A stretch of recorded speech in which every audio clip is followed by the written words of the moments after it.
Bonjour à tous, je suis ravie d'être avec vous aujourd'hui. On va parler justement du bouleversement que le digital initie à travers les usages et les comportements des clients, mais également ce qu'il peut aussi générer en termes d'opportunités, avec 4 cas concrets de l'inbound marketing, 4 sociétés. Alors vous les verrez apparaître très prochainement après le jingle sur l'écran, mais globalement, je vous présente Rémi Corbet, qui est Marketing Officer au laboratoire Cotral, suivi de Sébastien Briot, suivi de Manuel, qui est donc directeur marketing et communication de Blue Kango, qui est une société, en fait, un logiciel qualité, hygiène, santé, en fait, de référence pour justement piloter votre processus qualité, gestion de risque et bien-être au travail. Et puis on a Maxime qui est vice-président marketing de iAdvice. C'est bien ça. Et bien évidemment Sébastien Briot, donc iAdvice qui est une plateforme de marketing conversationnel. Et Sébastien, responsable marketing Digitaléo. Digitaléo, c'est en fait une plateforme, en fait plus une offre aux enseignes de solutions d'acquisition, de communication en fait, et de fidélisation client pour générer finalement du trafic en magasin. Très bien. Ils sont tous là. On est sauvés. Alors on va commencer un petit peu ce débat. Tout d'abord par vous demander qu'est-ce qui vous a amené finalement à mettre en place une stratégie d'inbound. Et on peut faire un petit topo de chacun d'entre vous pour mettre un petit peu en place la scène, et puis après on aura des questions spécifiques sur votre expérience personnelle. Peut-être tu veux commencer, Rémi? Donc bonjour à tous.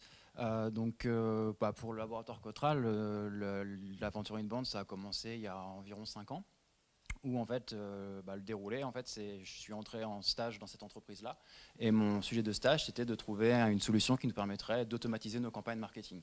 Donc c'était pour nous déjà à l'époque, entre marketing automation et inbound marketing, on voyait pas. Pour nous, c'était la même chose.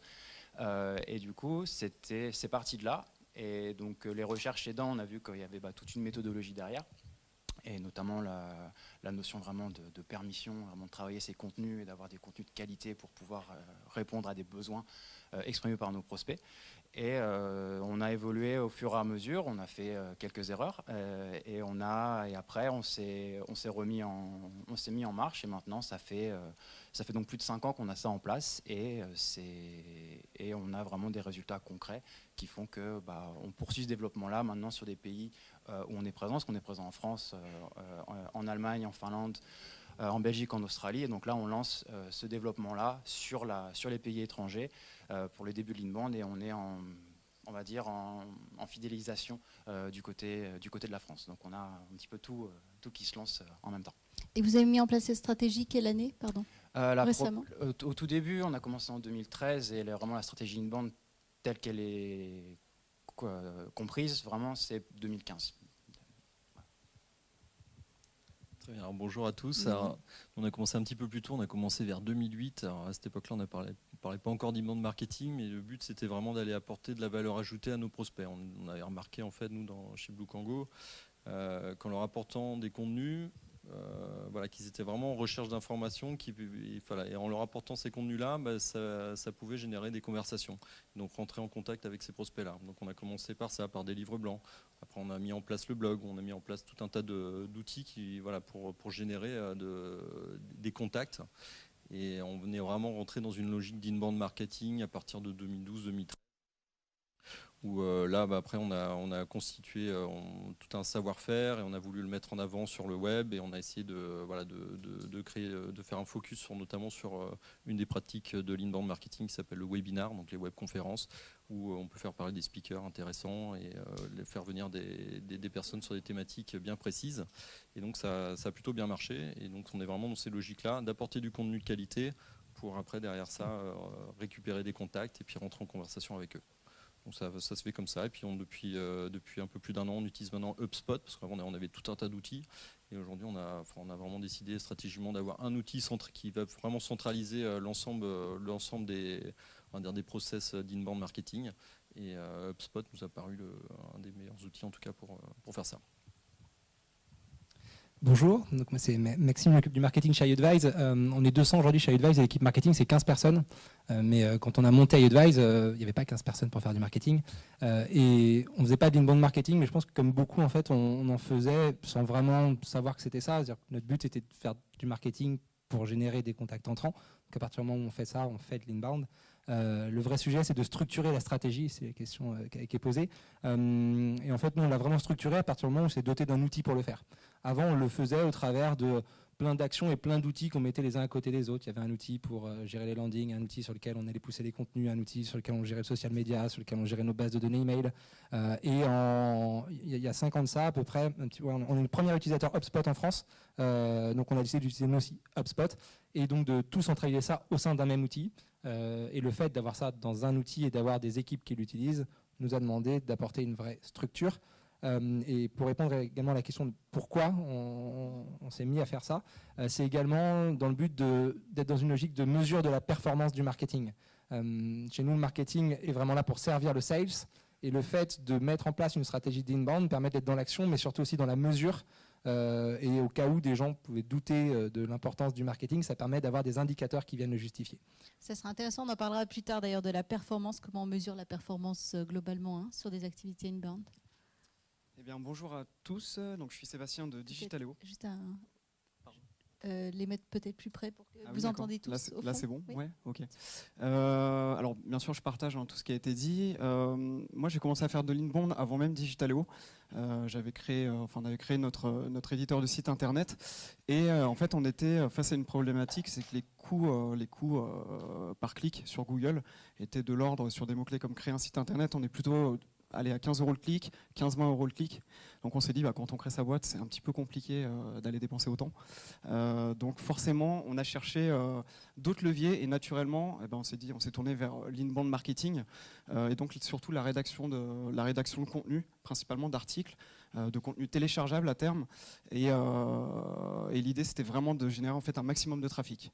Vraiment sur le site. Donc on a utilisé ce qu'on appelle la longue traîne en référencement naturel. On a cherché des requêtes où il y avait moins de volume finalement, mais petit à petit, quand on crée un article où on génère 40 visites par jour, plus le mois d'après on en crée d'autres, plus 40, plus 40, plus 100, etc. Donc on arrive rapidement à des volumétries qui sont importantes.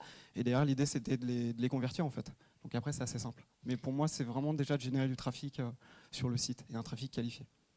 Par curiosité, il y a combien de personnes qui font appel à l'inbound marketing aujourd'hui dans l'audience?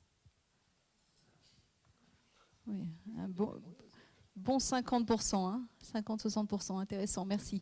Et quelles sont les contraintes que vous avez rencontrées à travers l'inbound? Parce que j'imagine qu'on change complètement sa stratégie marketing, en tout cas on l'adapte. On essaye de mettre des choses en place simplement, mais on fait quand même rentrer de la machine dans une relation humaine et des nouveaux outils. Quelles ont été véritablement les contraintes rencontrées? Je commence. On va dans l'autre sens. Alors plusieurs contraintes, en tout cas de notre côté. La première, c'était on bouleverse en fait quand on génère 10 fois plus de leads, 10 ou 15 fois plus de leads en quelques semaines ou quelques mois, on bouleverse en fait vraiment la stratégie commerciale traditionnelle. Ça devient compliqué. On peut traiter 60 leads par mois facilement. Par contre, en traiter 800, en traiter 1000, forcément, il y a des choses qui passent à la trappe. Donc il a fallu, nous, en interne, structurer avec, au-delà de 300 leads, on a commencé à structurer avec un poste charnière entre le marketing et le commerce pour faire cette liaison, justement, ne serait-ce que d'avoir des retours sur nos campagnes. Aussi pour informer les forces de vente, on a sorti un nouveau contenu. Ce qui se passe, c'est qu'il n'y a pas de communication, en fait. Il n'y a pas de communication entre le marketing. On peut avoir vraiment deux services qui travaillent chacun de leur côté. Et ça marche pas très bien. C'est quelqu'un justement que vous avez recruté en interne ou c'est quelqu'un que vous avez formé en interne? C'est une création de poste et on peut former en interne, mais c'est vraiment quelqu'un là pour le coup qu'on a recruté. Indépendant. Donc, et qui est vraiment un poste charnière et pour nous qui est essentiel à la bonne relation entre le marketing et le commerce. Voilà, un des premiers. peut-être quelqu'un d'autre veut intervenir sur. Je peux prendre le relais Oui. parce que c'est très similaire. Alors ça, c'est une fois que la stratégie est mise en place, mais avant, il y a également toutes les interrogations d'autonomie du marketing autour de ces sujets de l'inbound marketing, puisque on fait appel à des sujets qui peuvent être techniques. Voilà, faut créer des contenus, très bien, mais on les héberge où, on crée des landings de quelle manière, il faut qu'elles soient designées comment. La bonne nouvelle, c'est que les choses ont beaucoup changé ces dernières années et les outils permettent quand même de gagner en autonomie. Désormais, c'est presque à la portée de tous de designer une landing page et de l'intégrer, là où avant, il fallait vraiment faire appel à des compétences techniques. Donc c'est moins un sujet. Et après, nous, on a été confrontés exactement à la même problématique que Sébastien, c'est générer des leads entrants très bien. Quel impact ça a sur l'équipe commerciale? Le but n'est pas de les assommer de leads qui ne soient pas de qualité, forcément. Et de la même manière, alors nous, le seuil, ça a été à 1000 leads par mois. Avant, on était sur un process où on jouait vraiment sur le scoring avec une vraie montée en maturité des leads, en se disant on délivre que ceux qui automatiquement ont été montés en maturité aux commerciaux. Mais on s'en rend compte que c'était pas forcément hyper performant, que déjà on perdait des leads. Il y en a qui n'avaient pas le scoring et qu'on aurait aimé traiter, et d'autres qui étaient délivrés parce qu'ils avaient montré une maturité, mais c'était pas pour autant qu'il y avait quelque chose commercialement à faire avec eux. Donc on a construit une équipe qu'on appelle de SDR. C'est des personnes qui sont en charge en fait de la qualification de leads entrants. On en a un par pays. Donc aujourd'hui, c'est une équipe qui travaille ensemble et leur boulot, c'est de qualifier les contacts entrants de manière à ce que les sales se focalisent uniquement sur des contacts à valeur ajoutée. Voilà. Entendu. Et Rémi, tout à l'heure, tu parlais de contenu. Est-ce qu'il est finalement essentiel d'avoir un référencement minimal, en tout cas en ligne, pour commencer une stratégie d'inbound marketing, ou est-ce qu'on peut vraiment commencer de scratch, en fait, comme on dit? Non, je pense que oui, avoir vraiment une politique de référencement, c'est la clé. Et c'est avant tout, il faut connaître son audience, et surtout, il faut connaître comment est-ce que son audience nous caractérise et nous définit. Je vais donner un exemple. Par exemple, parce que moi, je travaille dans une entreprise, on fabrique des protections auditives sur mesure. Pour les métiers de l'industrie, etc. Et nos commerciaux sur le terrain, ce sont des techniciens de prévention. C'est comme ça qu'on s'appelle en interne. Sauf que quand on a interrogé nos clients, les protections auditives sur mesure, pour eux, c'est des bouchons moulés.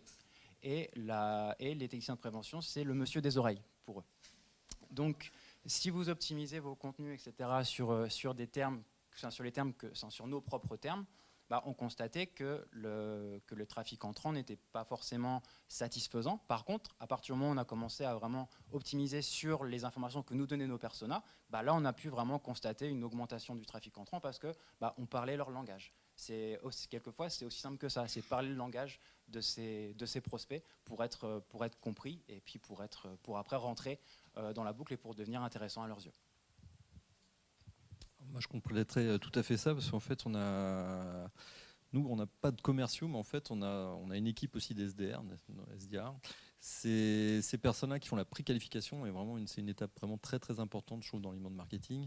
Et ces personnes-là, nous, ce sont vraiment des ingénieurs QHSE. Donc, on n'a pas pris des gens issus du marketing ou d'école de commerce, on a pris des ingénieurs QHSE qu'on a formés, par contre, au marketing. Donc, c'est une approche un peu différente, mais ce qui permet... Après, derrière ça, voilà, quand ils rentrent en contact avec les prospects, leur objectif, eux, c'est de rentrer en conversation, de faire de la préqualification, d'identifier les besoins. Et quand on discute en fait, d'un métier à métier, de professionnel à professionnel, c'est tout de suite beaucoup plus simple. Donc, par contre, le marketing, vraiment, on va les aider complètement à rentrer dans cette logique-là, sans qu'ils aient à penser comment qu'est-ce que je dois faire, quel message je dois produire, etc. Nous, on va essayer de construire toute la bulle autour. Et le marketing est là aussi pour les aider. Donc, on est vraiment sur ces logiques-là. Ouais.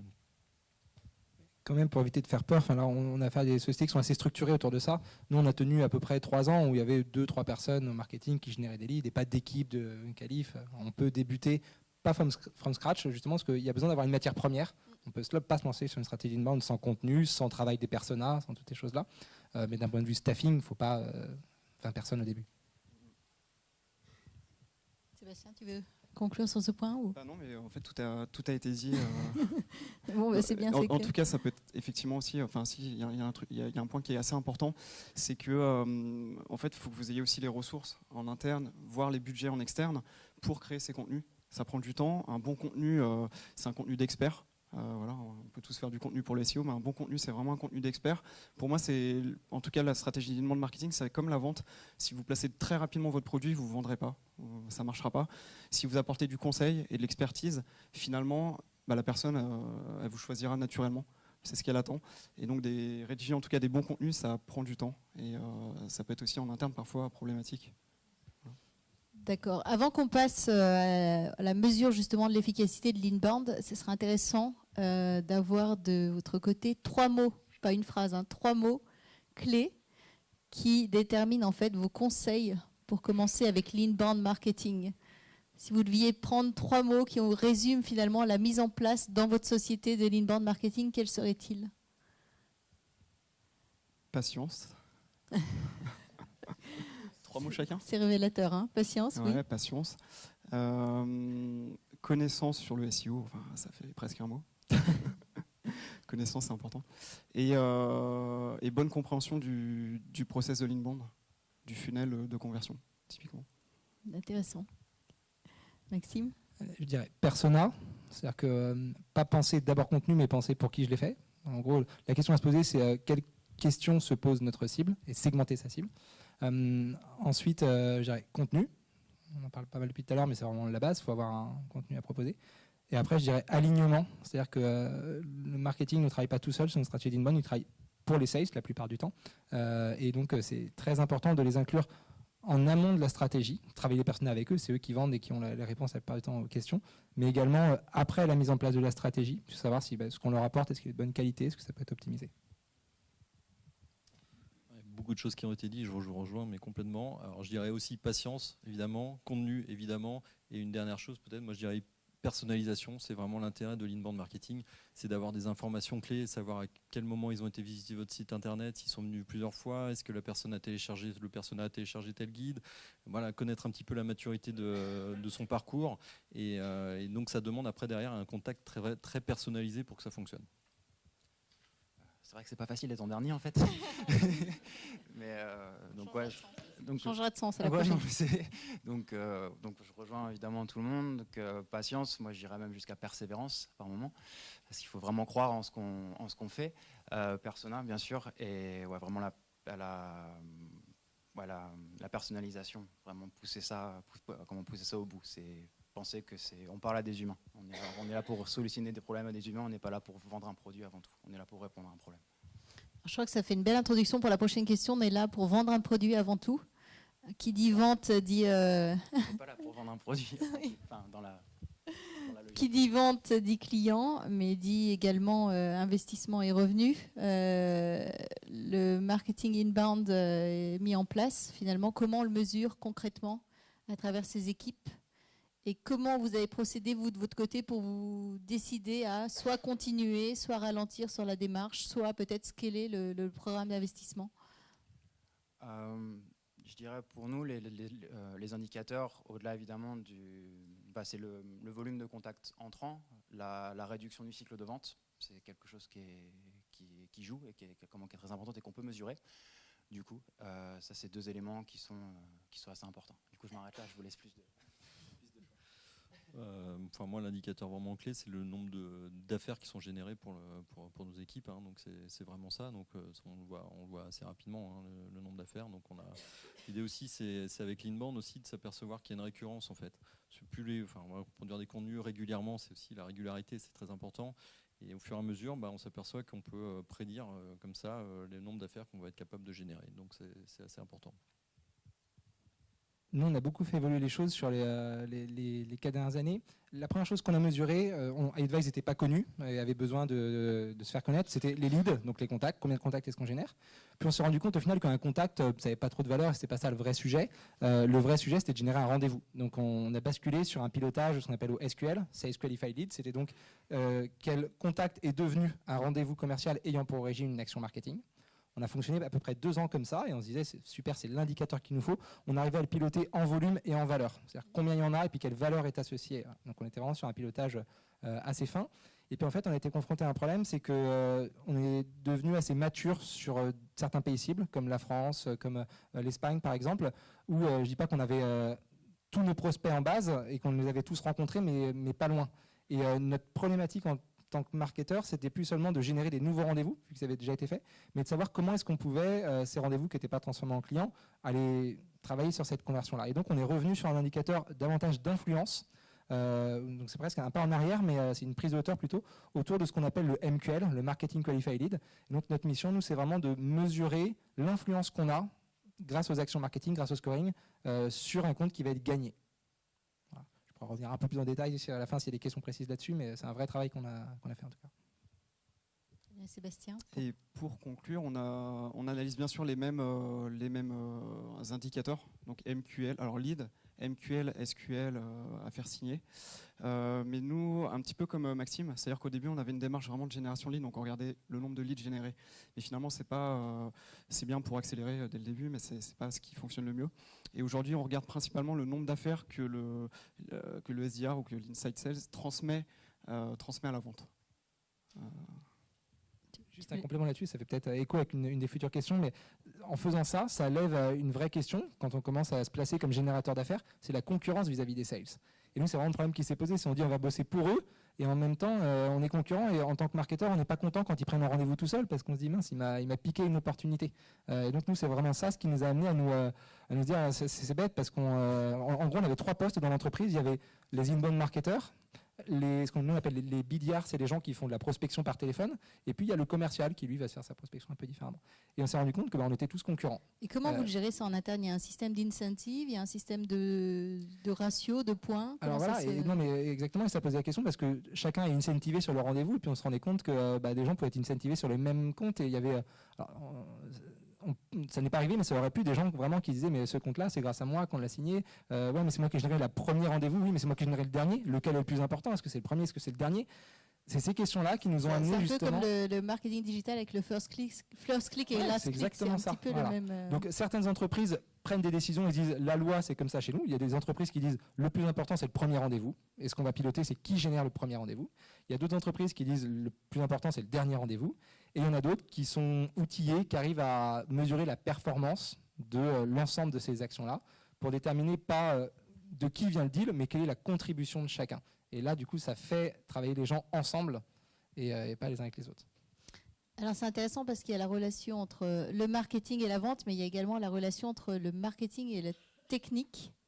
Et on en parlait un petit peu juste avant le lunch justement avec Maxime de ce mythe en fait de la technicité où on se dit que pour mettre en place des outils au marketing, on a toujours besoin d'un bon CTO ou en tout cas d'un développeur. Ce serait intéressant d'avoir votre avis par rapport à ça. Est-ce que le marketing automation finalement c'est assez simple à mettre en place? Est-ce qu'un marketeur peut très bien se débrouiller avec ses outils? Qu'est-ce qui est requis? Alors, bonne question. Quand on est, en tout cas moi je parle personnellement, quand on est à son compte et que j'ai développé un petit peu, c'est assez simple. C'est assez simple, on touche un petit peu au code, on peut déployer des choses assez rapidement, des tags de conversion, ce genre de choses. Quand on est dans une structure où il y a un CTO, où il y a des équipes de dev très structurées, ça m'a surpris. C'est plus complexe. C'est plus compliqué. Ils sont focalisés, chez nous en tout cas, le produit est focalisé vraiment sur une roadmap, pour le coup une roadmap produit. Et là, on va venir les déranger. On va les déranger. Tiens, est-ce que tu peux me donner accès au FTP ou est-ce que tu peux juste m'intégrer ce tag de conversion ou ce script? J'en ai besoin pour différentes raisons. Et bien là, ça prend une semaine, 2 semaines. Fais un ticket, ça peut être compliqué. Je vois des sourires, j'ai l'impression qu'il y a du vécu dans la salle, là, non? Il y a du vécu, je pense. Par contre, ce qui change la donne, en tout cas chez nous, ça a été l'éducation en interne. C'est-à-dire, on peut prendre les PO à part, on peut prendre le CTO et lui dire voilà pourquoi j'en ai besoin, voilà pourquoi j'ai besoin que tu me mettes ça en place. Ça va nous faire gagner de l'argent, ça va être bénéfique pour tout le monde. Et là, derrière, ça passe. Ça passe. Et dans ce cas-là, on dégage une roadmap. Dans la roadmap, on dégage une ligne, en tout cas, dédiée au marketing. Mais oui, moi, j'ai rencontré ces difficultés en arrivant. Et je n'étais pas habitué à ça. Dépendance alors. Hein. Est-ce que c'est le cas pour vous autres ou comment ça se passe concrètement? Nous, je le disais en intro, on est 15 au service marketing et on a une chance énorme, c'est qu'on a un développeur dans cette équipe-là. Mais moi, c'est un choix que j'ai fait. C'est-à-dire qu'une des premières personnes que j'ai recrutées, c'est quelqu'un pour produire des contenus. C'est la base. Encore une fois, je pense qu'il vaut mieux avoir quelqu'un qui produit des contenus qu'un dev. Et puis ensuite, pareil, je me suis rendu compte qu'il y avait une dépendance technique. Et pour faire les choses proprement, on a recruté un dev qui est dédié à nos besoins. Néanmoins, je trouve que les choses ont pas mal changé ces derniers temps.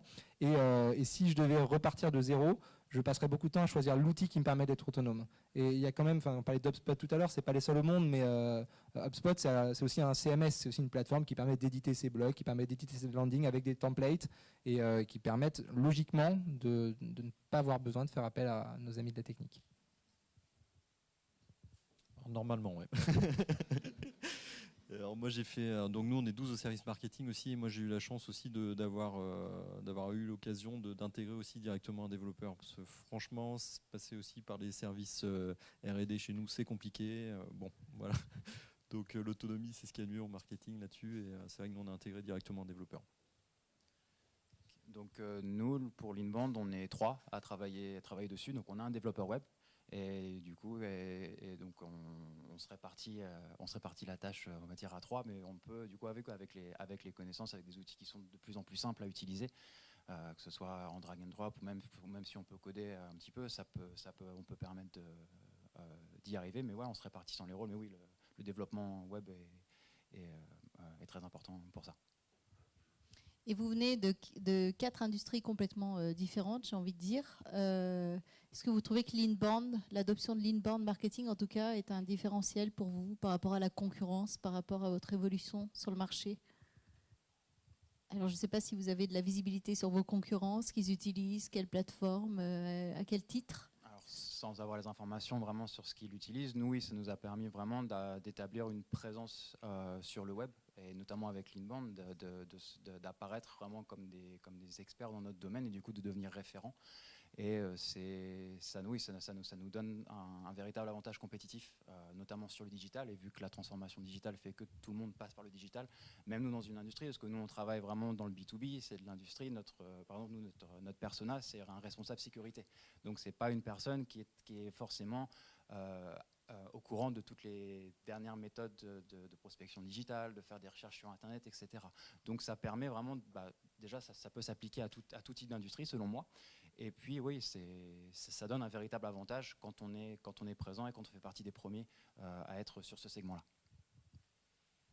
Moi je te rejoins complètement, on a été, moi je pense qu'on a été un des pionniers un petit peu dans ce secteur-là à adopter les techniques d'inbound marketing, donc ça donne un avantage de visibilité, en tout cas certains, ça c'est évident. Après on voit évidemment ce que font un petit peu les concurrents derrière. C'est comme ça. Il y a des pays qui sont plus développés aussi que d'autres. Hein. Je pense à l'Espagne. Voilà, ils ont des logiques d'inbound marketing qui sont déjà intégrées depuis un moment aussi. Donc voilà, c'est toujours bien de voir aussi ce que fait la concurrence et puis se positionner aussi. Alors nous, notre persona, c'est plus un directeur marketing, directeur digital de grands groupes. Donc il est confronté à beaucoup de pratiques d'inbound marketing de la part de tous nos confrères. Des emails, il en reçoit des tas, des contenus, il en a exposé à des centaines. Donc, nous, c'est plus sur un sujet sur la matière première. C'est-à-dire que créer des contenus et les envoyer et les mettre à dispo, c'est une chose. Créer les bons contenus qui font la différence, c'en est une autre. Et c'est là-dessus où on cherche davantage à faire la différence. C'est-à-dire que là où on a pu être à une époque à se dire, moi j'ai piloté l'équipe là-dessus d'ailleurs, il faut produire un white paper tous les 2 mois, il faut produire 3 use cases par mois. À un moment donné, stop la quantité, place à la qualité. Un white paper, on en fait un tous les 6 mois et on va travailler d'ailleurs sur sa diffusion et son optimisation, parce qu'on a été confronté à des périodes où on produisait des trucs et on n'a même pas le temps de les diffuser tellement qu'on était sur une logique de productivité. Comment on gère en fait, parce que ça crée un peu des bulles où finalement on a moins de contenu à étaler, on a moins de contenu à distribuer. Et... Ouais, on passe plus de temps justement à la finesse de la façon dont on va le distribuer et surtout un petit peu plus de temps à le rédiger, à le produire, à le coproduire. Et ça nous semble bien plus adapté et puis plus apprécié par nos cibles que lorsqu'on cherchait à faire de la quantité. C'est marrant Maxime parce qu'il est un petit peu en avance et nous on revient exactement à ces fondamentaux finalement qui sont au début on va chercher à produire énormément de contenu, 3 contenus téléchargeables par mois, nous c'était 4 articles par semaine et aujourd'hui on est plus dans une stratégie où on va chercher de la qualité aussi. Pourquoi ? Parce que ça a ses limites tout simplement et aussi c'est compliqué d'analyser hein. Quand tu produis 3 contenus par semaine voilà, lequel fonctionne, il y a de la frustration quand on a passé 2 heures à écrire ou 4 heures à écrire un contenu et qu'on a 0 like c'est bête mais ça peut essouffler des équipes aussi et aujourd'hui on est plus dans la qualité. Par rapport à la concurrence, on s'inspire vachement parce que sur notre secteur d'activité ils sont très actifs. Il y a plein de bonnes idées, donc on regarde ce qui se fait, mais on n'est pas pionnier nous dans l'inbound marketing. En tout cas, on essaie de garder par contre un rythme qui reste constant, important, et on voit que parfois des concurrents s'essoufflent aussi un petit peu. Ils doivent rencontrer certainement les mêmes problématiques que nous, mais voilà. Un mini complément là-dessus sur la quantité versus qualité. Nous, il y a un changement qu'on est en train de prendre et quelque chose que je veux vraiment impulser dans l'équipe, c'est le côté un peu essorage d'un contenu. C'est-à-dire que quand on produit un livre blanc, il peut être utilisé de plein de façons différentes. On peut le transformer en webinar. On peut le transformer en une vidéo où on pitch son livre blanc en 1 minute. Il peut être transformé en conférence. On fait des sujets, on intéresse. Recycler un peu le contenu. Recycler. Voilà. Et moi, je préfère autant produire 3 fois moins de livres blancs, mais qu'il soit super recyclé, que chercher toujours à utiliser le même format, sur lequel on n'a pas forcément pris de recul en plus, parce qu'on se dit, ouais, il faut produire des livres blancs. Ok, mais est-ce que c'est ça vraiment le plus pertinent ? Est-ce qu'il y a justement une relation entre l'investissement qu'on fait dans l'inbound marketing et puis finalement le lead time du client ? Je pense notamment à Blocango, vous êtes sur un lead time quand même assez long. Si on compare à Digitaleo, on est peut-être sur une question de quelques jours ou mois. Vous êtes plutôt sur une question de plusieurs mois. Comment on gère ça ? C'est sûr que nous, sur les cycles de décision, on peut aller jusqu'à 6 mois facilement. Donc l'idée, c'est vraiment d'entretenir la relation durant toute cette période-là. Donc nous, vraiment le focus particulier qu'on a mis en place, c'est vraiment le webinar. Et le webinar, c'est vraiment quelque chose qui plaît, qui marche, et on a vraiment des bons retours là-dessus. Donc ça permet aussi de multiplier en plus les contenus. Sur un webinar, on peut le transformer aussi. Enfin, on peut faire du teasing avec un article de blog. On va pouvoir aussi derrière, pourquoi pas produire un livre blanc avec le contenu. On va pouvoir après découper ces vidéos, enfin découper, faire des replays, les découper, les mettre aussi à disposition de nos prospects. Donc voilà, c'est vraiment. Et le webinar, ils vont accéder par email et par landing page, ou ils ont. Alors oui, il y a des inscriptions tout à fait par landing page en fait. Et après derrière ça, on utilise aussi les landing pages, on crée des landing pages pour des replays en fait, donc ils peuvent après aller disposer, même accéder à une chaîne complète avec l'ensemble de nos webinars. Donc voilà, c'est vraiment le focus particulier. Donc l'idée, c'est vraiment d'alimenter sur des contenus vraiment très précis qui les intéressent sur toute la durée du cycle de prospection. Du coup, cette question du cycle de prospection, en fait, c'est la base. C'est un peu cette question des personas, c'est la même. Nous, on a pareil, on est sur des paniers qui sont assez élevés, donc c'est des cycles de vente qui peuvent faire de 1 à 2 ans. La question que se pose un prospect en fin de cycle versus le début de cycle n'est pas du tout la même, et du coup, le contenu auquel il doit être exposé et la façon dont on lui expose n'est pas du tout la même. Donc, on doit essayer de travailler justement sur la vraie temporalité, et puis là où un contenu assez large, type un livre blanc sur un sujet assez large, et un bon appât sur quelqu'un qui est en début, un use case très très précis sur son confrère et les performances, ou des comparateurs, des simulateurs d'ROI, ce genre de trucs-là, va plutôt intervenir en fin de cycle. Donc voilà, on a une palette qui est super large, bien placer les outils en fonction du process de vente. Moi, je rejoins aussi un petit peu ça, c'est que nous aussi, on a un cycle de vente qui est ça va de 10 mois à 1 an. Donc c'est aussi pareil, étalonner les contenus en fonction de l'endroit où la personne se trouve, en suivant les principes de l'inbound en fait. Si la personne est vraiment en découverte, en considération ou en décision, on ne va pas mettre les mêmes contenus en face et on ne va pas les mettre au même moment. Donc c'est vraiment en adaptant les sujets, en allant de manière plus précise, après en offrant par exemple dans ce qui nous concerne des comparatifs, et terminer vraiment par des retours clients, etc., qui permet vraiment de mettre tout le contenu en entonnoir et vraiment de pouvoir segmenter en fonction de l'étape, en fonction de où la personne se trouve, de pouvoir vraiment adapter les contenus et les communications et du coup les offres qu'on met en face de chaque étape pour chaque persona. Sébastien, tu voulais compléter ? Nous, on est sur des paniers moyens plus faibles. Donc les temps de signature sont beaucoup plus courts, sauf on a aussi un persona qui est directeur marketing d'enseigne. Là par contre on est entre les 8 et 12 mois sur les temps de signature. Et encore une fois, tout dépend je pense qu'en tout cas tout dépend on va dire de la première conversion finalement. Si c'est un livre blanc, nous parfois on fait rentrer des gens des prospects en tout cas sur une phase de prise de conscience. Donc un prospect qui est vraiment pas chaud.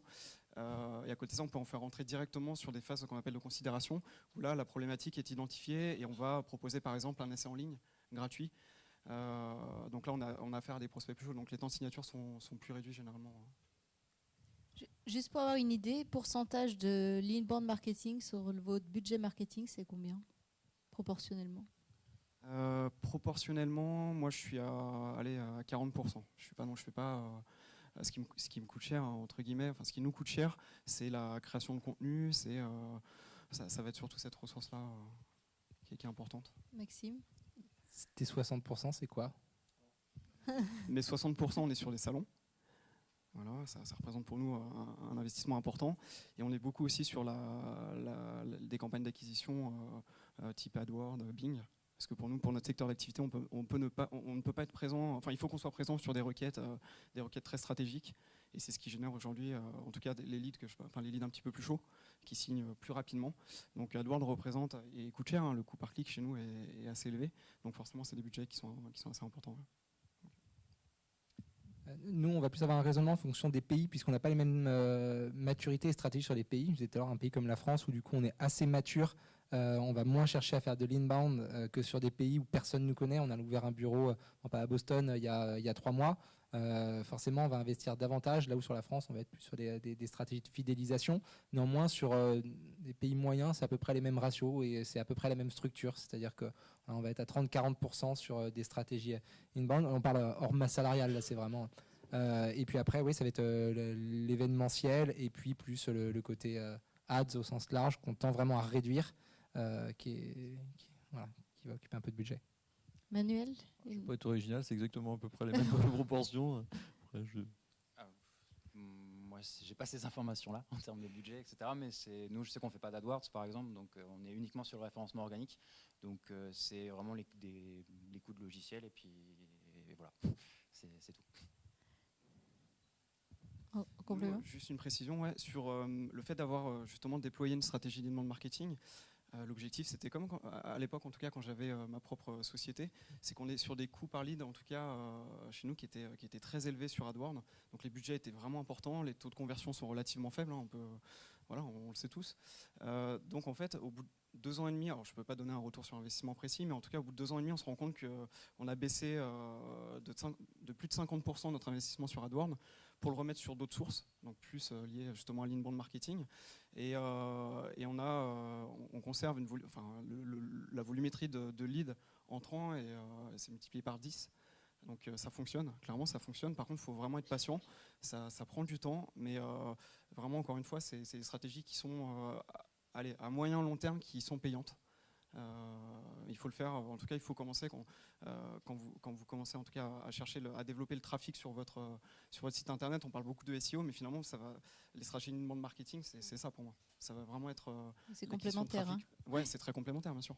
Mais, Est-ce que finalement aussi l'adoption de l'inbound ne vous a pas forcé à repenser un peu votre modèle ou votre proposition d'une manière, je sais pas, plus organisée ou d'ajouter des steps qui n'existaient pas? Est-ce que ça vous a forcé à avoir cette réflexion? Nous, on a joué avec le modèle économique grâce à la stratégie d'inbound, puisque en intro, c'était sur la keynote d'ouverture, là, on a pas mal parlé du test gratuit, de faire tester. Et nous, en l'occurrence, iAdvise, non, ça se teste pas gratuitement, mais on a voulu jouer un peu avec ça. Et si on laissait aux gens un free trial, qu'est-ce que ça pouvait donner? Et du coup, ça nécessite déjà de tester les choses les unes après les autres, puisque les premières fois, on a voulu tester des choses en A/B test en même temps qu'on changeait de modèle éco. Et quand on a décidé de dresser le bilan, on s'est dit OK, mais qu'est-ce qu'on a vraiment mesuré? Donc, les faire les uns après les autres. Et puis surtout, se donner du temps pour mesurer et reprendre les décisions. Et par exemple, nous, on a testé du free trial, on a mesuré, puis on a se rendu compte qu'à terme, vraiment sur la vente, pas juste sur la lead gen, parce que quand c'est gratuit, on génère plus de leads, mais sur la vente réelle, c'était moins efficace. Donc, on est revenu sur un modèle comme ça. Et puis après, en termes d'organisation, c'est ce qu'on évoquait tout à l'heure, c'est structurer une équipe commerciale marketing de façon assez alignée et les penser vraiment ensemble pour créer des postes quand c'est nécessaire. Et voilà. Je précise juste aussi, on a testé le free trial et on est revenu aussi en arrière.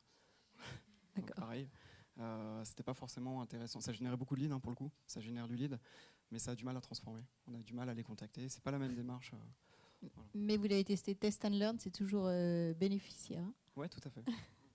Et je vais être très rapide pour passer le micro, mais on est là pour partager les pratiques. Un truc qu'on a testé aussi, c'est nos études de cas. On mettait des formulaires pour les télécharger. Puis un jour, on s'est dit, tiens, on va arrêter de mettre des formulaires et on va les laisser dispo. Et on verra ce que ça donne. Parce que l'objectif final, c'est la conversion.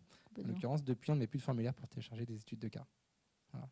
Il vaut mieux avoir un bouton, par exemple, demande de démo sur une étude de cas qui est dispo gratuitement, parce qu'en plus, ça permet de servir le SEO, plutôt que de se dire, non, je veux le lead dès l'étude de cas. Voilà. On en reparlera sur la data, justement. Ce serait intéressant de voir comment vous l'exploitez. C'est sûr que forcément les pratiques d'inbound nous font repenser effectivement ce qu'on peut proposer comme comme manière d'aborder le prospect. Pareil, on avait une stratégie freemium aussi, exactement comme vous. On y revient forcément parce qu'effectivement, c'est pas du tout les mêmes logiques. On ne peut pas faire les mêmes accompagnements. Par contre, par exemple, les essais, nous, aujourd'hui, quelqu'un qui arrive chez nous qui demande un essai, on a une personne qui va l'accompagner pendant 30 jours. Toutes les semaines, un peu comme des pratiques de Scrum Master, si vous connaissez un petit peu ces méthodes-là, et on va l'accompagner pendant 30 jours sur juste une toute petite partie du logiciel et le faire évoluer comme ça, vraiment pour le faire l'imprégner de fur et à mesure dans notre logiciel, lui faire comprendre la philosophie, et au bout d'un moment, pour nous, c'est quelque chose qui nous permet d'accélérer la transformation. Donc ça, oui, c'est des choses qu'on comprend et qu'on a avec l'expérience, avec l'Inbound, avec tout ce qu'on met en place, effectivement. Donc, comme je disais tout à l'heure, en fait, comme nous, on travaille sur un produit qui est fait sur mesure, un essai gratuit, c'est compliqué.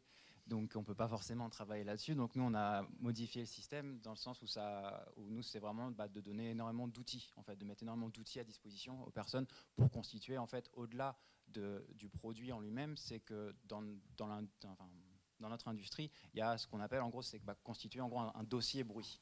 Donc, c'est vraiment, là, par contre, donner tous les outils aux personnes intéressées pour qu'elles puissent constituer leur dossier bruit et après pour les amener vers après le contact commercial. Mais d'un point de vue Inbound, c'est vrai que ça a modifié la manière de fonctionner de l'entreprise, qui est une entreprise qui existe depuis 25 ans, qui est très orientée commerciale, et c'est vrai que de pouvoir avoir ça rajoute en fait en quelque sorte une corde à notre arc et ça nous force aussi à envisager la relation en fait avec un prospect de manière complètement différente. Tu crois que ça crédibilise d'autant plus l'équipe marketing ? Oui. Oui. Oui.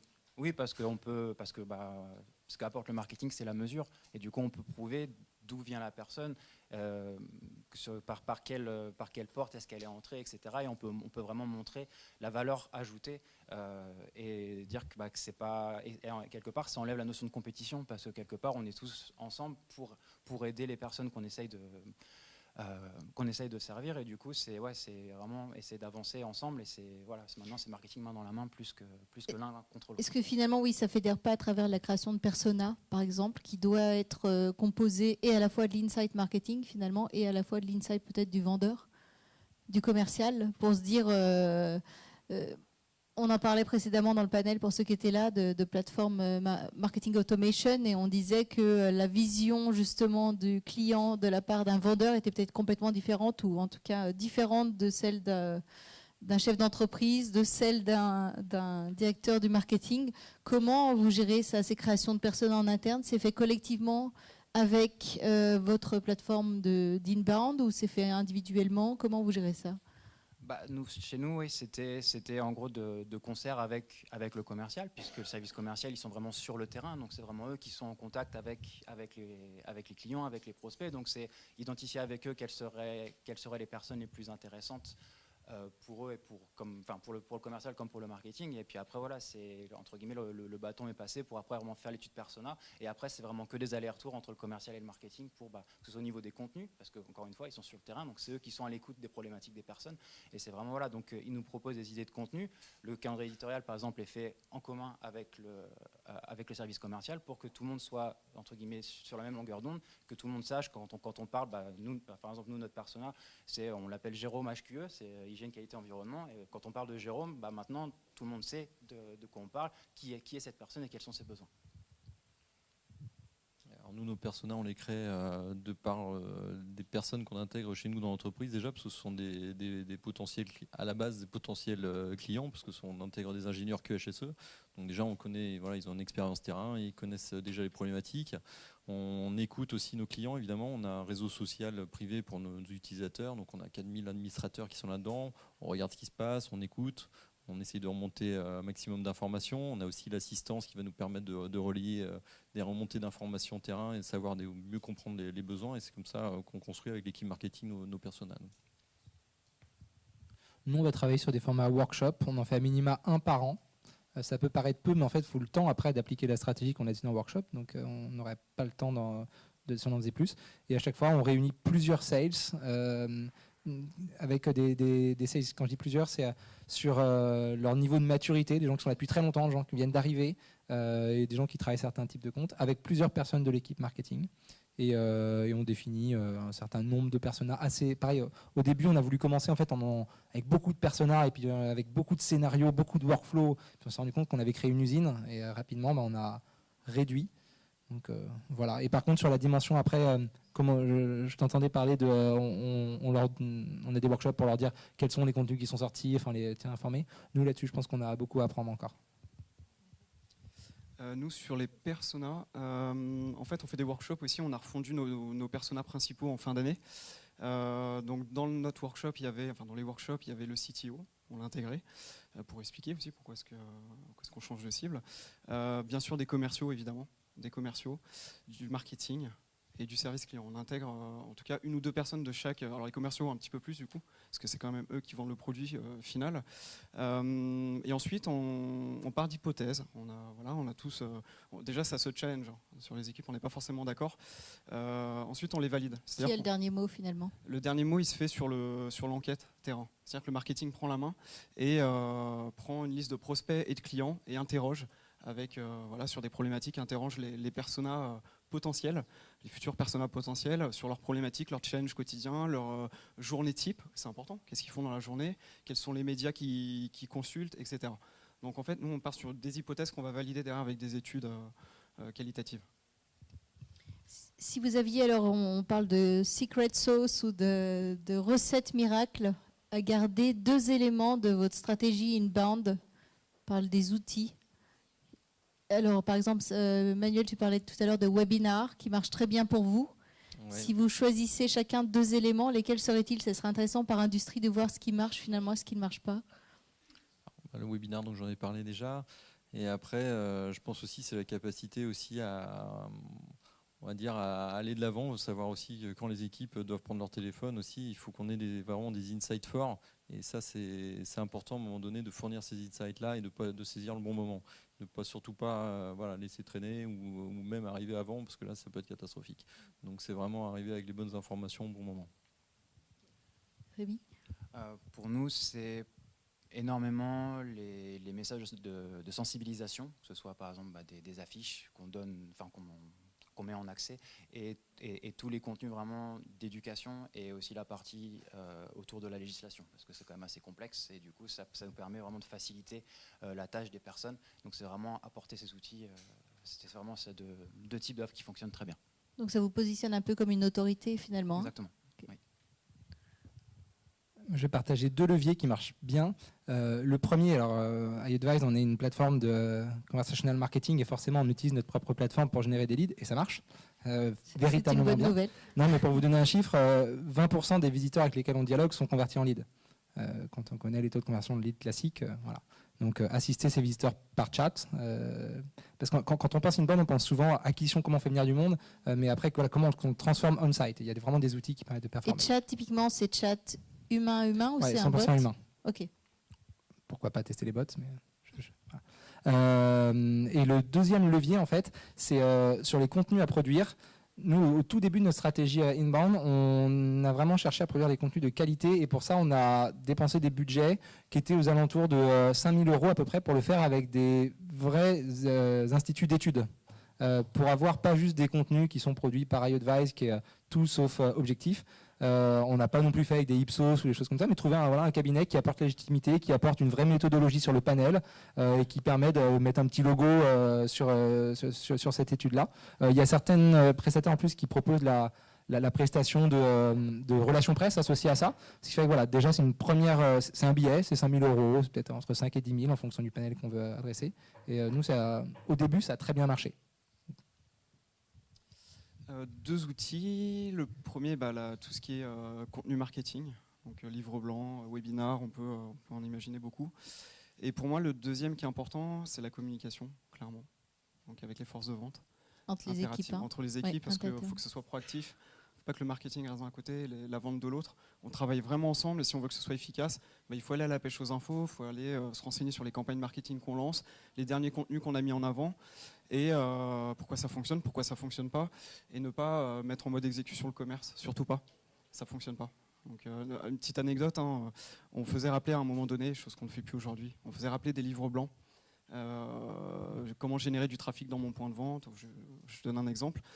Notre Insight Sales rappelait dans la journée une cinquantaine, soixantaine de leads. Et à la fin de la journée, on s'est posé la question, on s'est dit, mais est-ce que le livre blanc, en fait, tu l'as lu? Ben non. Donc en fait, il a eu des discussions et le livre blanc n'était pas lu. Et en fait, on s'est rendu compte que en fait, on le mettait en mode exécution, c'est de notre faute. Hein. C'était de notre faute côté marketing parce qu'on l'avait pas prévenu sur les contenus qui sortaient, ce qu'il y avait dedans. On lui avait pas dit, il faut que tu le lises, c'est intéressant. Donc il faut que ce soit une vraie proactivité, un vrai marketing commerce, vraiment. Après, on se bat tous contre un concurrent qui est le temps. Et ça, c'est vrai que c'est toujours aussi un peu complexe, hein, de s'assurer que les leads vont engager, oui, mais avoir notion complète des outils qu'on leur fournit aussi. Hein. Alors, c'est une super remarque. Nous, on a eu cette problématique, c'est-à-dire qu'on générait beaucoup de leads et on se rendait compte que le pipe commercial ou le chiffre d'affaires potentiel n'était pas, alors forcément, il n'est pas linéaire, hein, mais on rencontrait quelques problématiques. Et en fait, on a mis un indicateur, on voyait qu'il y avait un nombre de leads avec des outils comme HubSpot ou même Salesforce. On se rendait compte qu'il y avait beaucoup de leads qui n'étaient pas traités, des demandes de démo qui n'étaient pas rappelées au bout de 15 jours, qui sont du lead plutôt chaud. Et en fait, on a dû mettre en place, nous, des indicateurs dans notre Salesforce sur ce qu'on appelle le statut nouveau. Et en fait, nous, au marketing, on suit beaucoup ces statuts-là au quotidien. C'est-à-dire qu'on va suivre ces statuts, ces leads qui ne sont pas traités dans les 5 minutes. Alors, 5 minutes, c'est dans le meilleur des mondes. Mais en tout cas, quand on voit qu'un lead n'est pas traité au bout de 48 heures, c'est une alerte. C'est une alerte. Et quand on va voir la force de vente, on se rend compte, on comprend vite pourquoi ils sont débordés, ou alors il manquait une info dans Salesforce qui ne remontait pas correctement. Et ça nous a posé quelques soucis. Donc c'est des indicateurs, ça fait partie des indicateurs qu'on traque au quotidien en tout cas. Pour rebondir rapidement là-dessus, en fait, nous on a mis en place cette année un système de SLA d'engagement entre marketing et sales pour répondre à deux problématiques. D'un côté, le marketing est engagé vis-à-vis des, alors c'est pas des sales, c'est des SDR, les gens qui prennent les rendez-vous, à ce que la qualité des leads adressés soit supérieur à un certain pourcentage. Et de l'autre côté, eux sont engagés vis-à-vis du marketing à ce que le contact soit traité sur un temps donné et soit contacté X fois sur une période donnée. Et donc c'est un truc, ça signé par moi, VP Market, et mon homologue VP Sales, et on s'est engagés tous les deux à ce que chacun tienne ses engagements. On l'a mis en place là, il y a 2 mois. Oui, ça va marcher. Non, mais au-delà de savoir si ça marche, c'est déjà, ça démontre qu'on y est attentif. Juste une dernière question, puis on va laisser aussi le micro à l'audience après pour vous permettre de répondre à vos interrogations. Il y a une étude réalisée récemment par HubSpot auprès de 6000 entreprises. Il s'avère apparemment, on va parler justement de médias engageants, que la vidéo soit un des principaux facteurs de perturbation qui pourrait rendre le travail des marketeurs ou commerciaux obsolète. Apparemment, la vidéo présente beaucoup d'avantages, mais elle fait également peur parce qu'on se dit finalement que quelqu'un d'autre va faire mon travail d'éducation. Peut-être que j'aurai même plus besoin de contacter un client parce qu'il aura vu la vidéo et finalement, il se sera fait une idée. Et je discutais précédemment au lunch tout à l'heure et en fait, il y a plusieurs personnes qui m'ont dit qu'en effet, volontairement, ils n'utilisaient pas de vidéo avant que le lead soit ultra chaud, parce qu'ils avaient peur que ça remplace un peu l'humain. Est-ce que vous avez une vision particulière par rapport à ça? Il ne faut pas tout mettre dans la vidéo. C'est la vidéo de démo. Le pitch commercial traduit en vidéo, c'est hyper dangereux, effectivement, parce que... Oui, on se focus vraiment sur la démo. La vidéo d'évangélisation sur des sujets donnés, c'est top et c'est un vrai support commercial. Mais nous, par exemple, on se prive chez iAdvise, quand un sales s'appelle un prospect et lui dit « j'ai pas de temps, mais envoyez-moi votre présentation, envoyez-moi une vidéo », on n'en a pas. Donc, il faut qu'on se recontacte. Donc voilà, ce format court, vraiment, on s'interdit de l'utiliser. D'autres remarques sur vidéo que vous avez? Oui, c'est pareil. Hein, l'humain est indispensable dans la relation commerciale aujourd'hui, de toute façon. Donc, même si on automatise beaucoup de choses, la vidéo remplacera jamais un contact et puis un échange. Et c'est comme ça, c'est dans la relation. En plus, on est vraiment sur une idée qu'il faut aller comprendre les besoins, aller s'intéresser vraiment au plus près de l'organisation des process du prospect pour pouvoir arriver avec une réponse. Donc si on n'a pas cet échange-là, compliqué. C'est difficile.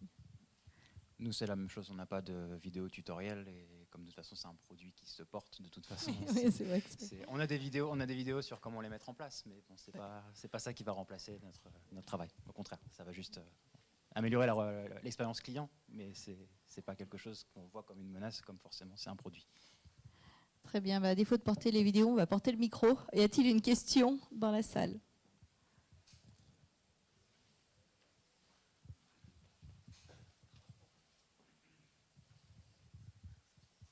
Bonjour.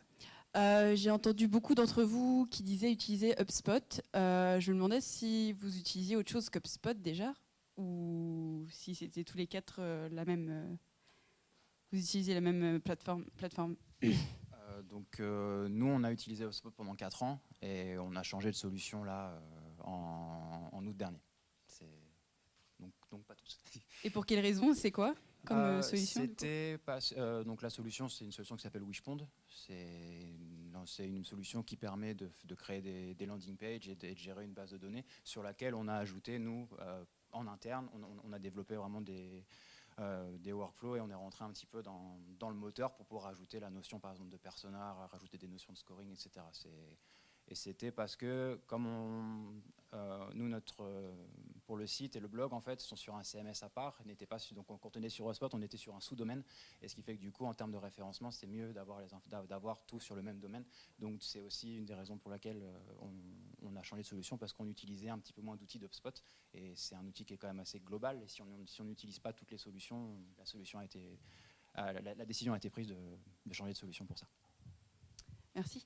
Juste une autre question. J'ai aussi entendu d'autres personnes, je crois que c'est Emmanuel, qui disaient que vous aviez utilisé avant d'autres outils que HubSpot et qui sont du coup peut-être moins chers, comme par exemple pour moi ça m'intéresserait, puisque aujourd'hui la plateforme HubSpot elle est trop chère.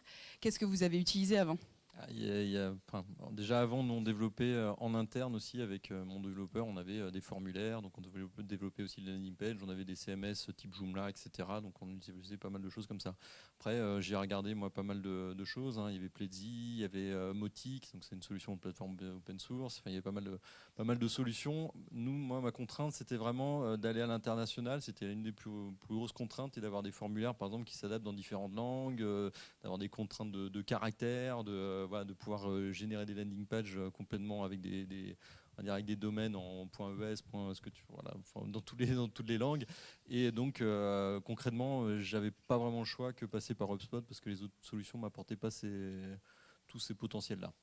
Et il y avait une question aussi, par exemple, de réglementation. Sur le Canada, on en parlait juste avant. Il y a une histoire de double opt-in pour avoir le consentement des personnes. Donc HubSpot est quand même assez bien fait pour tout un tas de raisons, et notamment pour ça. Donc investir finalement de l'argent là-dessus, entre développer par soi-même ou trouver d'autres solutions qui ne correspondent pas forcément, on a préféré faire le choix d'HubSpot de toute façon par rapport à ça. Et juste quand même penser long terme, parce que c'est quand même une piqûre, quoi, HubSpot. C'est-à-dire que l'outil qu'on va utiliser, on y a toute sa base de données associée à toutes les données qu'il y a sur ces contacts-là. En changer, moi si demain il fallait que je change, c'est toi, tu t'estimes à combien de temps d'heures de travail le fait d'avoir switché ? À peu près 150 heures de travail. Migrer les bases, migrer toutes les landing pages, recréer les éléments, etc. Ça prend du temps. Je vais juste préciser quelque chose. Après, tout dépend aussi de ton objectif. Clairement, si tu veux juste faire un petit peu de workflow, du qualifier quelques leads, tu n'as pas besoin de partir sur des solutions aussi complètes qu'HubSpot. Il y a d'autres solutions qui sont plus accessibles, des Pledzi. Je les connais pas toutes, mais il y a des. Pledzi, d'ailleurs, le CEO de Pledzi est là, Charles Dolisi. Il est présent, il parlait au panel précédent. Mais c'est vrai qu'HubSpot, c'est un gouffre. Donc nous, on n'a pas 150 heures, il nous reste absolument 0 minute. Donc on va clôturer. Merci à tous pour votre attention.